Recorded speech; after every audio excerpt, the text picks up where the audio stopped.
ನಾನು ಜಲಜಾ ಶಂಕರ್, ಬೆಂಗಳೂರು ವಿಭಾಗ ಕೋಶಾಧ್ಯಕ್ಷರು. ನನ್ನ ಒಂದು ವಿನಂತಿ ಏನಂದರೆ, ಚಳಿಗಾಲದ ಅಧಿವೇಶನ ಬೆಳಗಾಮಲ್ಲಿ ನಡೀತಾ ಇದೆ. ಅದು 8ನೇ ತಾರೀಕು ಶುರುವಾಗತ್ತೆ. ಆದರೆ ನಾವೆಲ್ಲರೂ 10ನೇ ತಾರೀಕು ಅಲ್ಲಿ ಆಸೀನರಾಗಲೇಬೇಕು. ಎಲ್ಲ ಜಿಲ್ಲೆಯಿಂದ ಹೋಗಲೇಬೇಕಾಗತ್ತೆ.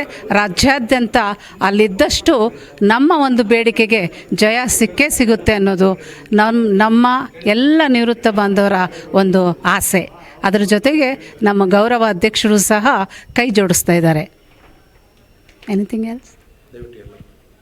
ದಯವಿಟ್ಟು ಎಲ್ಲ ಜಿಲ್ಲೆಯವರು ತಪ್ಪದೇ ಹಾಜರಾಗಬೇಕು ಮತ್ತು ಯಶಸ್ವಿಯನ್ನು ಕಾಣ್ತೀವಿ ಅಂತ ನಮ್ಮ ಹೆಚ್ಚಿನ ಸಂಖ್ಯೆಯಲ್ಲಿ ಬರಬೇಕಾಗತ್ತೆ. ಬಂದೇ ಬರ್ತಾರೆ ಅನ್ನೋ ಒಂದು ನಂಬಿಕೆನೂ ನನಗಿದೆ. ರಾಜ್ಯದ 1/7/22ರಿಂದ 31/7/24 ಅವಧಿಯಲ್ಲಿ ನಿವೃತ್ತರಾಗಿರ್ತಕ್ಕಂಥ ಎಲ್ಲ ನಿವೃತ್ತ ನೌಕರ ಸ್ನೇಹಿತರೆ, ಈಗಾಗಲೇ ತಮ್ಮೆಲ್ಲರ ಸಲಹೆ ಸಹಕಾರದ ಮೇರೆಗೆ ಕಳೆದ ಆಗಸ್ಟ್ 2024ರಿಂದ ಇವತ್ತಿನವರೆಗೆ ನಾವು ಎಲ್ಲ ರೀತಿಯ ಹೋರಾಟಗಳನ್ನು ಮಾಡಿ ಮಾನ್ಯ ಮುಖ್ಯಮಂತ್ರಿಗಳನ್ನು ಸರ್ಕಾರ ಮನವೊಲಿಸುವ ನಿಟ್ಟಿನಲ್ಲಿ ಸಾಕಷ್ಟು ಕೆಲಸವನ್ನು ಮಾಡಿದ್ದೀವಿ.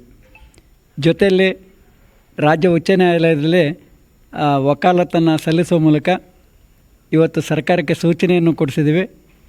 8 ವಾರದಲ್ಲಿ ಈ ನಿವೃತ್ತ ನೌಕರರಿಗೆ ಆಗಿರ್ತಕ್ಕಂಥ ಅನ್ಯಾಯವನ್ನು ಸರಿಪಡಿಸಿ ಅವರಿಗೆ ಅನುಕೂಲ ಕಲ್ಪಿಸಿಕೊಡ್ಬೇಕಂತ ಸೂಚನೆಯನ್ನು ಕೊಟ್ಟ ಮೇರೆಗೆ ಇವತ್ತು ಬೆಂಗಳೂರಿನ ಇಂಜಿನಿಯರ್ ಭವನದಲ್ಲಿ ನೀವೆಲ್ಲ ಸೇರಿ ತೀರ್ಮಾನ ಮಾಡಿದಂತೆ ಆ ಒಂದು ಸೂಚನೆಯನ್ನು ಆದಷ್ಟು ಬೇಗ ಸರ್ಕಾರದಿಂದ ಸಲ್ಲಿಸೋದ್ರ ಮೂಲಕ ಅದರಿಂದ ಉತ್ತಮ ಫಲಿತಾಂಶವನ್ನು ಪಡೆಯುವ ನಿಟ್ಟಿನಲ್ಲಿ ನಾವೆಲ್ಲ ನಿಮ್ಮ ಸಹಕಾರವನ್ನು ಕೋರಿದ್ದೇವೆ.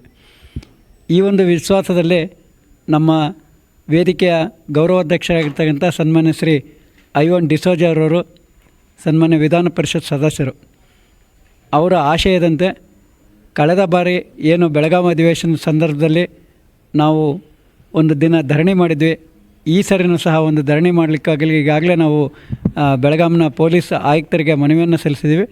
ಅವರಿಂದ ಈಗಾಗಲೇ ನಮಗೆ 10ನೇ ತಾರೀಕು ಕೊಡ್ತಕ್ಕಂಥ ಭರವಸೆಯೂ ಸಹ ನಮಗೆ ಸಿಕ್ಕಿದೆ. 10ನೇ ತಾರೀಕು ಬೆಳಗಾವಿನಲ್ಲಿ ಧರಣಿಯನ್ನು ಮಾಡಬೇಕಾಗಿದೆ. ದಯವಿಟ್ಟು ಪ್ರತಿಯೊಬ್ಬ ನಿವೃತ್ತ ನೌಕರರು ಯಾವುದೇ ಅಹಿತಕರ ಘಟನೆಗಳಾಗದ ರೀತಿಯಲ್ಲಿ ಶಾಂತಿ ರೀತಿಯಿಂದ ಆ ಸಭೆಯಲ್ಲಿ ಭಾಗವಹಿಸೋದ್ರ ಮೂಲಕ ಧರಣಿಯನ್ನು ಯಶಸ್ವಿ ಮಾಡೋಣ. ಖಂಡಿತ ಅವತ್ತೇ ಮಾನ್ಯ ಮುಖ್ಯಮಂತ್ರಿಗಳ ಸಭೆಯೂ ಆಗ್ತದೆ. ಆ ಸಭೆಯಲ್ಲಿ ನಮ್ಮ ಒಂದು ವಿಷಯನೂ ಪ್ರಸ್ತಾಪಕ್ಕೆ ಬರೋದ್ರ ಮೂಲಕ ಈ ಒಂದು ಉತ್ತಮವಾದ ಕಾಲವನ್ನು ನೀವೆಲ್ಲ ಬಳಸ್ಕೊಳ್ಳೋಣ.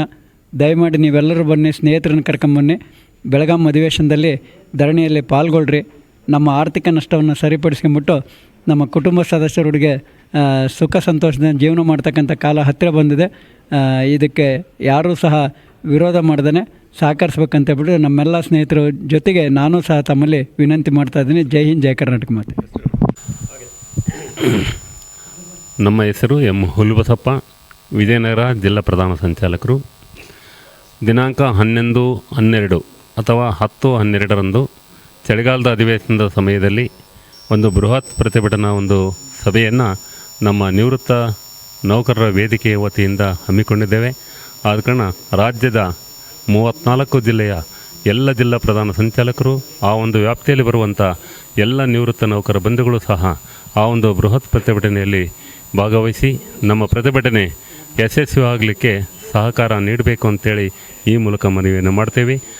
ನಾವು ಸತತವಾಗಿ 1 ವರ್ಷದ 4 ತಿಂಗಳ ಕಾಲ ಹೋರಾಟವನ್ನು ಮಾಡ್ತಾ ಬಂದಿದ್ದೇವೆ. ಆದರೆ ಈ ಒಂದು ಚಳಿಗಾಲದ ಅಧಿವೇಶನದಲ್ಲಿ ನಡೆಯುವಂಥ, ಬೆಳಗಾವಿನಲ್ಲಿ ನಡೆಯುವಂಥ ಈ ಒಂದು ಅಧಿವೇಶನದಲ್ಲೂ ಸಹ ನಾವು ಹೋರಾಟವನ್ನು ಮಾಡೋದ್ರ ಮೂಲಕ ನಮ್ಮ ಒಂದು ಆರ್ಥಿಕ ನಷ್ಟವನ್ನು ತುಂಬಿಕೊಳ್ಳುವಂಥ ಪ್ರಯತ್ನವನ್ನು ಮಾಡೋಣ ಅಂತಕ್ಕಂಥ ಮಾತನ್ನು ಹೇಳ್ತಾ, ಎಲ್ಲ ಒಂದು ವೇದಿಕೆಯ ನಿವೃತ್ತ ನೌಕರ ಬಂಧುಗಳು ಈ ಸಭೆಯಲ್ಲಿ ತಮ್ಮ ಕುಟುಂಬ ಸಮೇತರಾಗಿ ಭಾಗವಹಿಸಿ ಈ ಒಂದು ಪ್ರತಿಭಟನಾ ಒಂದು ಸಭೆಯನ್ನು ಯಶಸ್ವಿಗೊಳಿಸಬೇಕಂತೇಳಿ ಈ ಮೂಲಕ ವಾಹಿನಿಯ ಮೂಲಕ ಮನವಿಯನ್ನು ಮಾಡ್ತಿದ್ದೇನೆ. Thank you sir. 1/7/2022ರಿಂದ 31/7/2024 ನಿವೃತ್ತಿಯಾಗಿರ್ತಕ್ಕಂತಹ ನಮಗೆ ಆರ್ಥಿಕ ನಷ್ಟವನ್ನು ಸರ್ಕಾರ ಸರಿದೂಗಿಸಲು ಅವರಲ್ಲಿ ನಾವು ಮನವಿ ಮಾಡಿಕೊಳ್ಳೋದ್ರ ಮೂಲಕ ಈಗಾಗಲೇ ಸುಮಾರು 2 ವರ್ಷಗಳ ಹತ್ರ ನಾವು ಸರ್ಕಾರಕ್ಕೆ ಮನವಿ ಸಲ್ಲಿಸಿದ್ದೀವಿ ಸರ್. ನಮ್ಮ ರಾಜ್ಯ ವ್ಯಕ್ತಿಗಳ ಮೂಲಕ ಅಥವಾ ನಮ್ಮ ಪ್ರಧಾನ ಸಂಚಾಲಕರ ಮೂಲಕ ಎಲ್ಲ ನಾವು ಹೋರಾಟವನ್ನು ಮತ್ತು ಮನವಿಯನ್ನು ಈಗಾಗಲೇ ನಾವು ಸರ್ಕಾರದ ಗಮನಕ್ಕೆ ತಂದಿದ್ದು, ದಯವಿಟ್ಟು ಮಾನ್ಯ ಮುಖ್ಯಮಂತ್ರಿಗಳು ತಮ್ಮ ಅವಧಿಯಲ್ಲಿಯೇ ಈ ಒಂದು ನಮಗೆ ಆಗಿರ್ತಕ್ಕಂಥ ಆರ್ಥಿಕ ನಷ್ಟವನ್ನು ದಯವಿಟ್ಟು ತಾವು ಸರಿದೂಗಿಸಿಕೊಡ್ಬೇಕೆಂದವರಲ್ಲಿ ನಾನು ಮನವಿಯನ್ನು ಎಲ್ಲ ನಮ್ಮ ರಾಜ್ಯದ ನಿವೃತ್ತ ನೌಕರರ ಪರವಾಗಿ ಅವರಲ್ಲಿ ಮನವಿಯನ್ನು ಮಾಡಿಕೊಳ್ತಾ ಇದ್ದೀನಿ. ನನ್ನ ಹೆಸರು ವಿಶ್ವನಾಥ್ ರೆಡ್ಡಿ, ರಾಯಚೂರು ಸರ್. ಈ ಒಂದು ಕರ್ನಾಟಕ ರಾಜ್ಯದ ನಿವೃತ್ತ ಸರ್ಕಾರಿ ನೌಕರರು ಎಲ್ಲರೂ ನಾವು ಹೋರಾಟ ಮಾಡುತ್ತಿದ್ದೇವೆ. ನಮ್ಮ ಪ್ರಧಾನ ಸಂಚಾಲಕರಾದ ಶ್ರೀಯುತ ಷಣ್ಮುಖಯ್ಯನವರು, ಜಲ್ಜಾ ಮೇಡಮ್ ಅವರು, ಸುಜಾತ ರಾವ್ ಅವರು ಮತ್ತು 34 ಜಿಲ್ಲೆಗಳ ಎಲ್ಲ ಪ್ರಧಾನ ಸಂಚಾಲಕರು, ತಾಲೂಕಾ ಸಂಚಾಲಕರು ಎಲ್ಲರೂ ಸೇರಿ 1.5 ವರ್ಷದಿಂದ ಹೋರಾಟ ಮಾಡ್ತಾ ಇದ್ದಾರೆ. ಅವರು ಮನೆ ಮಠ ಬಿಟ್ಟು ತನು ಮನ ಧನದಿಂದ ಅಷ್ಟೊಂದು ಶ್ರಮ ಪಡ್ತಾ ಇದ್ದಾರೆ. ಆದರೆ ಸರ್ಕಾರ ಈವರೆಗೂ ನಮ್ಮ ಈ ಒಂದು ಕೂಗಿಗೆ ಗಮನ ಕೊಡ್ತಾ ಇಲ್ಲ. ನಮ್ಮ ಒಂದು ಕೂಗು ಅರಣ್ಯ ರೋದನ ಆಗಿದೆ. ನಾವು ಅರಣ್ಯದಲ್ಲಿ ನರಿ ಕೂಗಿದ ಹಾಗೆ ನಾವು ಕೂಗ್ತಾ ಇದ್ದೀವಿ. ನಮ್ಮ ಸರ್ಕಾರಕ್ಕೆ ಈ ಒಂದು ನಮ್ಮ ಅಳಲು ಕೇಳಿಸುತ್ತಾ ಇವತ್ತಿಗೆ ನಮಗೆ ಎಲ್ಲ ಮಿನಿಸ್ಟ್ರುಗಳಿಂದ MLAಗಳಿಂದ MLCಗಳಿಂದ ಮಠ ಮಾನ್ಯರುಗಳಿಂದ ಶಿಫಾರಸು ಪತ್ರಗಳು ಹೋಗಿದ್ರೂ ಕೂಡ ಯಾವುದೇ ಒಂದು ಬೆಂಬಲ ನಮಗೆ ಸರ್ಕಾರದಿಂದ ಇನ್ನೂ ಸಿಕ್ಕಿಲ್ಲ. ಈ ಒಂದು ಬೆಂಬಲ ನಮಗೆ ಸಿಗುತ್ತೆ. ಇನ್ನು ಹತ್ತಿರದ ದಿನಗಳಲ್ಲಿಯೇ ನಮ್ಮ ಒಂದು ಬೇಡಿಕೆ ಈಡೇರುತ್ತೆ. ನಮಗೆಲ್ಲರಿಗೂ ಇದು ಜೀವನ ಸಂಧ್ಯಾ ಸಮಯ. ಈ ಸಂಧ್ಯಾ ಸಮಯದಲ್ಲಿ ತುಂಬ ಆರ್ಥಿಕವಾಗಿ ನಾವೆಲ್ಲ ತುಂಬ ಆರ್ಥಿಕ ನಷ್ಟಕ್ಕೊಳಗಾಗಿದ್ದೇವೆ.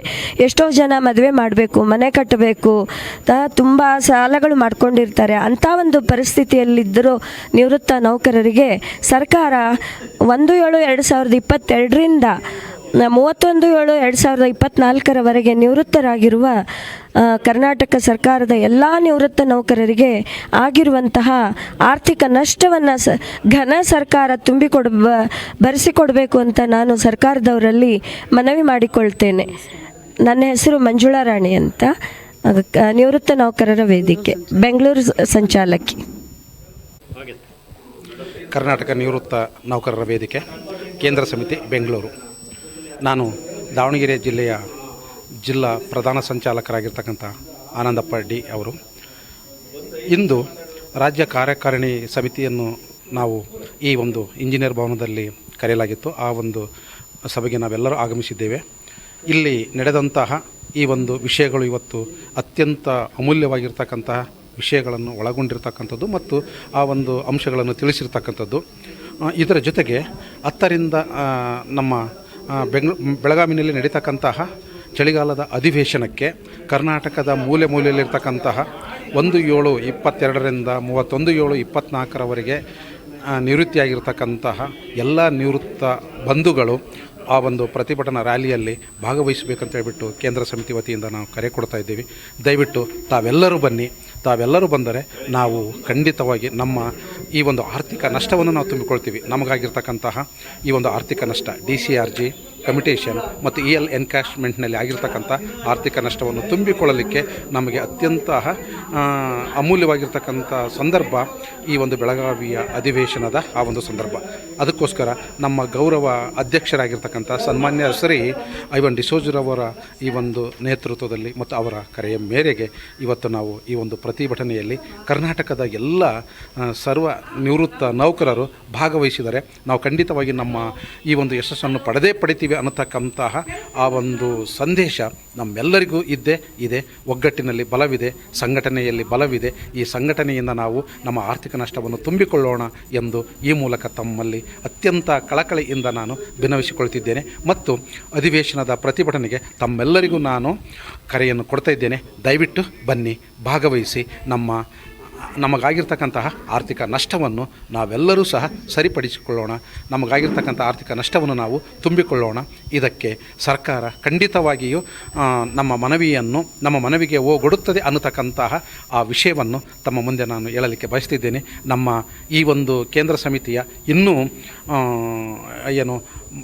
ಮಹಾಪ್ರಧಾನ ಆಗಿರ್ತಕ್ಕಂಥ ಸನ್ಮಾನ್ಯ ಶ್ರೀ MPM ಷಣ್ಮುಖಯ್ಯನವರು ಸಹ ಮತ್ತು ಈ ಒಂದು ನಮ್ಮ ಸಮಿತಿಯ ಸಂಚಾಲಕರಾಗಿರ್ತಕ್ಕಂತಹ ಉಲ್ಬಸಪ್ಪನವರು ಮತ್ತು ಕುಮಾರ್ರವರು ಹಾಗೂ ಗಂಗೇಗೌಡರು, ಇನ್ನು ಉಳಿದಂಥ ಎಲ್ಲ ಸದಸ್ಯರು ಸಹ ಈ ಒಂದು ಪ್ರತಿಭಟನೆಯ ನೇತೃತ್ವವನ್ನು ವಹಿಸಿದ್ದಾರೆ. ಎಲ್ಲರೂ ಬನ್ನಿ, ಎಲ್ಲರೂ ಭಾಗವಹಿಸಿ, ಎಲ್ಲರೂ ಸೇರಿ ಈ ಒಂದು ಪ್ರತಿಭಟನೆಯಲ್ಲಿ ನಾವು ತೊಡಗಿ ನಮ್ಮ ನಮ್ಮ ಜಯವನ್ನು ನಾವು ಪಡೆಯೋಣ, ನಮ್ಮ ಆರ್ಥಿಕ ನಷ್ಟವನ್ನು ನಾವು ಕೊಂಡೇ ಕೊಳ್ಳೋಣ ಅನ್ನತಕ್ಕಂಥ ಮಾತನ್ನು ಈ ವಾಹಿನಿಯ ಮೂಲಕ ನಾನು ತಮ್ಮೆಲ್ಲರಿಗೂ ತಮ್ಮೆಲ್ಲರ ಒಂದು ಮನಸ್ಸುಗಳಿಗೆ ನಾನು ಮುಟ್ಟುವಂತೆ ನಾನು ಹೇಳಲಿಕ್ಕೆ ಇಷ್ಟಪಡ್ತಿದ್ದೀನಿ. ದಯವಿಟ್ಟು ಬನ್ನಿ, ಭಾಗವಹಿಸಿ, ನಮ್ಮ ಸಂಘಟನೆಯಲ್ಲಿ ನಾವು ಯಶಸ್ವಿಯಾಗೋಣ, ನಮ್ಮ ಆರ್ಥಿಕ ನಷ್ಟವನ್ನು ನಾವು ತುಂಬಿಕೊಳ್ಳೋಣ. ಜೈ ಹಿಂದ್. ಎಲ್ರಿಗೂ ನಮಸ್ಕಾರ. 1/7/22ರಿಂದ 31/7/24ರವರೆಗೆ ಏನು ನಾವು ಸರ್ಕಾರಿ ಸೇವೆಯನ್ನು ಸುದೀರ್ಘವಾಗಿ ಸಲ್ಲಿಸಿ ನಿವೃತ್ತಿಯಾಗಿದ್ದೀವಿ. 7ನೇ ವೇತನದ ಆಯೋಗದ ಅವಧಿನಲ್ಲೇ ನಾವು ಕೆಲಸವನ್ನು ನಿರ್ವಹಿಸಿದ್ದೀವಿ. ಆದರೆ ಸರ್ಕಾರ ನಮಗೆ ಬೆನಿಫಿಟ್ ಕೊಡ್ತಕ್ಕಂಥ ಸಂದರ್ಭದಲ್ಲಿ DCRG ಕಮ್ಯುಟೇಷನ್ ಮತ್ತು ಲೀವ್ ಎನ್ಕ್ಯಾಸ್ಮೆಂಟ್ನ 6ನೇ ವೇತನ ಆಯೋಗದ ಪ್ರಕಾರ ಕೊಟ್ಟಿದೆ. ಇದು ಭಾಳ ಅನ್ಯಾಯ ಆಗ್ತಕ್ಕಂಥದ್ದು. ಎಷ್ಟೋ ಜನ ನಮಗಿಂತ 2 ವರ್ಷ 3 ವರ್ಷ ಕಿರಿಯರಿಗೂ ಕೂಡ ಅವರು ಆಗಸ್ಟ್ ನಂತರ ನಿವೃತ್ತಿ ಆದ್ದರಿಂದ ಅವ್ರಿಗೆ ಬಂದಿರತಕ್ಕಂಥ ಆರ್ಥಿಕ ಲಾಭ ತುಂಬ ಜಾಸ್ತಿ. ಆ ನಿಟ್ಟಿನಲ್ಲಿ ನಾವು 1.5 ವರ್ಷಗಳಿಂದ ನಾವು ಹೋರಾಟವನ್ನು ಮಾಡ್ಕೊಂಡು ಬರ್ತಾಯಿದ್ದೀವಿ. ಈ ನಿಟ್ಟಿನಲ್ಲಿ ಈಗಾಗಲೇ ಕಳೆದ ವರ್ಷವೂ ಕೂಡ ನಾವು ಬೆಳಗಾವಿ ಅಧಿವೇಶನ ಸಂದರ್ಭದಲ್ಲಿ ಚಲೋ ಮಾಡಿದ್ವಿ. ಈಗ ಮತ್ತೆ 10-11ನೇ ತಾರೀಕು ನಾವು ಬೆಳಗಾವಿ ಅಧಿವೇಶನದ ಸಂದರ್ಭದಲ್ಲಿ ಮತ್ತೆ ನಮ್ಮ ನಿವೃತ್ತ ನೌಕರರ ವೇದಿಕೆಯಿಂದ ಬೆಳಗಾವಿ ಚಲೋ ಮಾಡ್ತಾಯಿದ್ದೀವಿ. ಈ ನಿಟ್ಟಿನಲ್ಲಿ ನಮ್ಮ ಅಹವಾಲನ್ನು ಮನ್ನಿಸಿ ಮಾನ್ಯ ಸಿದ್ದರಾಮಯ್ಯ ಸಾಹೇಬರು CM ರವರು ನಮ್ಮ ಈ ಒಂದು ಒಕ್ಕರಲ ಹೋರಾಟವನ್ನು ಗಮನಿಸಿ ನಮಗಾಗಿರ್ತಕ್ಕಂಥ ನಷ್ಟವನ್ನು ತುಂಬಿಕೊಡ್ಬೇಕು ಅಂತೇಳಿ ಅವರಲ್ಲಿ ಕೋರ್ಕೊಳ್ತಾ ಇದ್ದೀವಿ. ಆ ನಿಟ್ಟಿನಲ್ಲಿ ನಮ್ಮ ವೇದಿಕೆ 26,000 ಜನ ಏನು ನಿವೃತ್ತ ವೇದಿಕೆಯ ಸದಸ್ಯರಿದ್ದೀರಿ, ಕುಟುಂಬ ಸದಸ್ಯರಿ, ನೀವೆಲ್ಲರೂ ಕೂಡ 10-11 ನಡೀತಕ್ಕಂಥ ಬೆಳಗಾವಿ ಚಲೋಗೆ ತಾವೆಲ್ಲರೂ ಭಾಗವಹಿಸಬೇಕು. ನಮ್ಮ ಈ ಸಂಘಟನಾ ಶಕ್ತಿಯನ್ನು ಸರ್ಕಾರಕ್ಕೆ ತೋರಬೇಕು. ನಾವು ಆಗಿರ್ತಕ್ಕಂಥ ನಷ್ಟವನ್ನು ನಾವು ಪಡ್ಕೊಳ್ಬೇಕು. ಈ ನಿಟ್ಟಿನಲ್ಲಿ ನಮ್ಮ ಜೊತೆಯಲ್ಲಿ ಕೈ ಜೋಡಿಸಿರ್ತಕ್ಕಂಥ ನಮ್ಮ ಐವನ್ ಡಿಸೋಜಾ ಸಾಹೇಬರು, ಗೌರವಾಧ್ಯಕ್ಷರು MLC ಅವರು, ಇವರು ನಮಗೆ ಭಾಳ ಪ್ರೀತಿಯ ಒಂದು ಸಹಕಾರವನ್ನು ನೀಡ್ತಾ ಬಂದಿದ್ದಾರೆ. ಅವರ ನೇತೃತ್ವದಲ್ಲಿ ನಾವು ಈ ಒಂದು ಹೋರಾಟವನ್ನು ಮಾಡ್ತಾಯಿದ್ದೀವಿ. ತಮ್ಮೆಲ್ಲ ಸಹಕಾರದಿಂದ ನಮ್ಮ ನಿವೃತ್ತ ವೇದಿಕೆಯ ಎಲ್ಲ ಕುಟುಂಬ ಸದಸ್ಯರು ಕೂಡ ಈ ಒಂದು ಚಲೋನಲ್ಲಿ ಭಾಗವಹಿಸಬೇಕು ಅಂತೇಳಿ ಕೋರ್ಕೊಂಡು ಈ ನಿಟ್ಟಿನಲ್ಲಿ ನಮ್ಮ ವೇದಿಕೆಗೆ ಜಯವಾಗಿ ಸಿಗಬೇಕು. ಆ ನಿಟ್ಟಿನಲ್ಲಿ ನಮ್ಮ ಮಾಧ್ಯಮ ಮಿತ್ರರು ಕೂಡ ನಮ್ಮ ಜೊತೆಲಿ ಸಹಕರಿಸಿ ಅಂತ ಮನವಿ ಮಾಡ್ಕೊಳ್ತಾ ಇದ್ದೇನೆ. ನಾನು CB ಕುಮಾರ್, ರಾಮನಗರ ಜಿಲ್ಲೆಯ ಒಬ್ಬ ಶಿಕ್ಷಕ, ನಿವೃತ್ತ ನೌಕರ. ಜೈ ಹಿಂದ್, ಜೈ ಕರ್ನಾಟಕ ಮಾತೆ. ನಮಸ್ಕಾರ. ಬನ್ನಿ, ನಾವು ಬರುತ್ತೇವೆ, ನೀವು ಬನ್ನಿ, ನಾವು ಬರುತ್ತೇವೆ, ನೀವುಗಳೆಲ್ಲರೂ ಬರುತ್ತೆ. ಬನ್ನಿ, ಒಗ್ಗಟ್ಟಿನಲ್ಲಿ ಬಲವಿದೆ. ಜೈ ಹಿಂದ್, ಜೈ ಹಿಂದ್. 1/7/22ರಿಂದ 31/7/24ರ 25 ತಿಂಗಳ ಅವಧಿನಲ್ಲಿ ನಿವೃತ್ತಿಯಾಗಿರ್ತಕ್ಕಂಥ ನನ್ನ ಎಲ್ಲ ಇಲಾಖೆಗಳ ಅಧಿಕಾರಿಗಳು ಮತ್ತು ನೌಕರ ಮಿತ್ರರುಗಳಲ್ಲಿ ವಿನಂತಿ. ಈಗ ನಮ್ಮ ಹೋರಾಟ ಸುಮಾರು 1.5 ವರ್ಷದಿಂದ ಅವಿರತವಾಗಿ ನಡೀತಾ ಇದೆ. ಇದು ಸಕಾಲ ನಮ್ಮ ಹೋರಾಟ ಒಂದು ಫಲ ಕೊಡುವಂಥ ಹಂತಕ್ಕೆ ಬಂದಿದೆ. ನಮ್ಮ ವೇದಿಕೆಯ ಗೌರವಾಧ್ಯಕ್ಷರ ಸಮ್ಮುಖದಲ್ಲಿ ನಾವೆಲ್ಲರೂ ಕಟಿಬದ್ಧರಾಗಿ ಹೋರಾಟ ಮಾಡೋಣ. ಈ ಹೋರಾಟದ ಒಂದು ಭಾಗವಾಗಿ ಬೆಳಗಾಮಲ್ಲಿ ಏನು ಚಳಿಗಾಲದ ಅಧಿವೇಶನ ನಡೀತದೆ, ಅಧಿವೇಶನದ ಅವಧಿಯ 10 ಅಥವಾ 11ನೇ ತಾರೀಕಿನಂದು ನಮಗೆ ಅಲ್ಲಿ ಧರಣಿಯನ್ನು ಮಾಡಲಿಕ್ಕೆ ಅವಕಾಶ ಇರ್ತದೆ. ನಮ್ಮ ಸಂಘಟನೆಯನ್ನು ನಾವು ಕಳೆದ ಸಾರಿ 24ರಲ್ಲಿ ಏನು 16/12/24ರಂದು ನಾವು ಅಭೂತಪೂರ್ವವಾದಂಥ ಹೋರಾಟವನ್ನು ಅದೇ ಬೆಳಗಾಮಲ್ಲಿ ಕೊಟ್ಟಿದ್ವಿ. ಅದೇ ರೀತಿ ಈಗಲೂ ಸಹ ನಮ್ಮ ಸಂಘಟನೆಯನ್ನು ತೋರ್ಪಡಿಸಿ ಸರ್ಕಾರ ನಮ್ಮ ಒಂದು ಮನವಿಗೆ ಹೋಗೊಟ್ಟು ನಮ್ಗೆ ಆಗ್ತಿರ್ತಕ್ಕಂಥ ಆರ್ಥಿಕ ನಷ್ಟ ಏನಿದೆ ಈ ನಷ್ಟವನ್ನು ಭರಿಸಿಕೊಡುವ ಬಗ್ಗೆ ಗಮನ ಹರಿಸಿ ನಮ್ಮ ಆರ್ಥಿಕ ಸಂಕಷ್ಟ ನಾವು ಎಲ್ಲ ನಿವೃತ್ತರು ಎಲ್ಲರೂ 60ರಿಂದ 64 ವರ್ಷದ ಒಳಗಡೆ ಇರ್ತಕ್ಕಂಥವ್ರು ನಮಗೆ ಈ ಒಂದು ಏಜಲ್ಲಿ ಆರ್ಥಿಕ ದುಸ್ಥಿತಿಗಳು ಬಹಳಷ್ಟು ಜನಗಳಿಗೆ ಇರುತ್ತದೆ. ನಮ್ಮ ಆರ್ಥಿಕ ಸಂಕಷ್ಟಗಳಿಗೆ ಪರಿಹಾರಕ್ಕೋಸ್ಕರ ನಮ್ಮ ಆರ್ಥಿಕ ನಷ್ಟವನ್ನು ಸರ್ಕಾರ ಭರಿಸ್ಕೊಡ್ಬೇಕು ಅಂತ ಕೇಳೋದಕ್ಕೆ ನಾವು ಸರ್ಕಾರವನ್ನು ಮನಮುಟ್ಟುವಂತೆ ಕೇಳ್ಕೊಳ್ಳಿಕ್ಕಾಗಿ ಧರಣಿ ಕಾರ್ಯಕ್ರಮವನ್ನು ಹಮ್ಮಿಕೊಳ್ಳೋಣ. ಪ್ರತಿಯೊಬ್ಬರು ಎಲ್ಲರೂ ಇದು ನಮ್ಮದಲ್ಲ, ಅವರು ಮಾಡ್ತಾ ಇದ್ದಾರೆ, ಅವರು ಮಾಡಲಿ, ನಮಗೂ ಅದರ ಫಲ ಸಿಗುತ್ತೆ ಅಂತ ಯಾರೋ ಅನ್ಕೋದೇನೆ ಎಲ್ಲ 26,000 ಚಿಲ್ಲರೆ ಜನ ಏನಿದ್ದೀವಿ ಎಲ್ಲರೂ ಒಕ್ಕೊರಲಿನಿಂದ ಅಧಿಕಾರಿ ಎನ್ನದೆ, ನೌಕರ ಎನ್ನದೆ, ಡಿ ಗ್ರೂಪ್ ಎನ್ನದೆ, ಬಿ ಗ್ರೂಪ್ ಎನ್ನದೆ ಎಲ್ಲರೂ ಭಾಗವಹಿಸಿ ನಮ್ಮ ಸಮಸ್ಯೆಯನ್ನು ಬಗೆಹರಿಸಿಕೊಳ್ಳುವುದರ ಕಡೆ ಗಮನ ಕೊಡೋಣ. ಎಲ್ಲರೂ ಬನ್ನಿ, ಎಲ್ಲರೂ ಶಿಸ್ತಿನಿಂದ ಕಳೆದ ಬಾರಿ ಯಾವ ರೀತಿ ಸಮವಸ್ತ್ರ ಸಮೇತ ಹೋಗಿದ್ವಿ ಅದೇ ರೀತಿ ಈ ಸಾರಿನೂ ಸಹ ಭಾಗವಹಿಸಿ ನಮ್ಮ ಹೋರಾಟವನ್ನು ಯಶಸ್ವಿಗೊಳಿಸಿ ನಮ್ಮ ಬೇಡಿಕೆಯನ್ನು ಈಡೇರಿಸಿಕೊಳ್ಳೋಣ. ಇಷ್ಟು ಹೇಳಿ ನನ್ನ ಮಾತನ್ನು ಮುಗಿಸ್ತೇನೆ.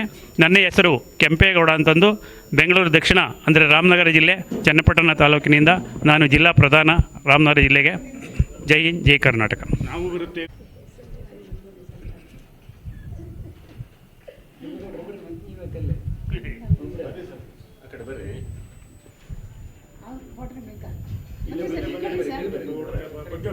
ಕೊಡ್ರಿ ಮೈಕ